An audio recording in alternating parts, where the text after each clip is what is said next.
Hi folks, my name is Jason Burton. I own a company in Mesa, Arizona called Heirloom Precision, where I build custom 1911 pistols. I want to welcome you to an episode of Recoil DIY.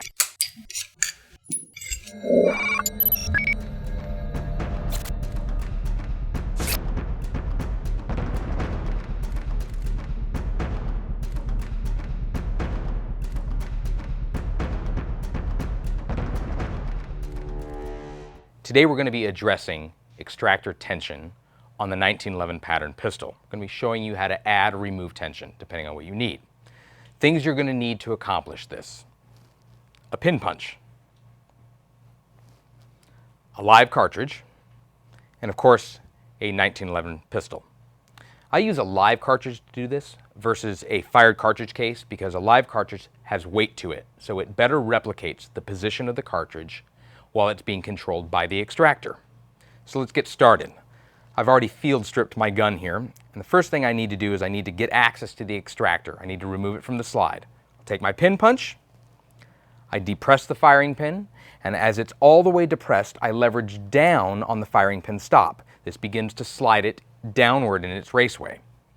Once it's about halfway out, I can turn the slide muzzle up, I can grab the firing pin stop, pull it out of the gun. That sound you heard was the firing pin coming out of the back of the slide under its own spring tension. Here, the extractor may or may not fall out of the gun. If it doesn't, it's not a problem. All I need you to do now is take your pin punch and leverage the extractor hook outboard and down so that the head of the extractor protrudes out of the back of the slide. Once here, you can pull the extractor out of the slide. From here, adding or removing tension is really simple. I'm going to go ahead and take the claw end of the extractor, the hook end, and I'm going to insert it into the firing pin channel.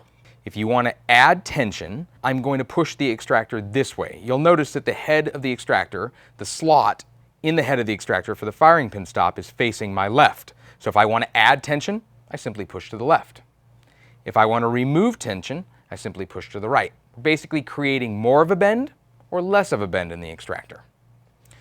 Once I've got the extractor to the point where I think I have enough tension, I need to check it. I'll go ahead and insert the extractor back into its channel in the slide, and I'll put the firing pin stop back in place.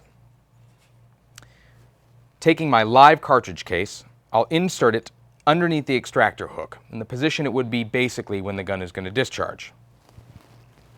I'm going to take my barrel and my bushing, and I'm going to insert it into the slide, lock the bushing in place, and then I'm going to feed the barrel over the cartridge that is underneath the extractor hook. From here, I'll press the barrel all the way up into the slide. This is replicating the position that the gun would be in when in battery. Now, once it's all the way up, I've positioned the cartridge. I'm going to press down on the barrel hood and move the barrel forward. The cartridge should still be underneath the extractor, and the way I check for correct tension is to simply rotate the slide on the axis of the bore. So long as the cartridge stays underneath the extractor, you're probably good to go. Now we need to reassemble the slide. I'll take the barrel and the bushing out and the firing pin stop.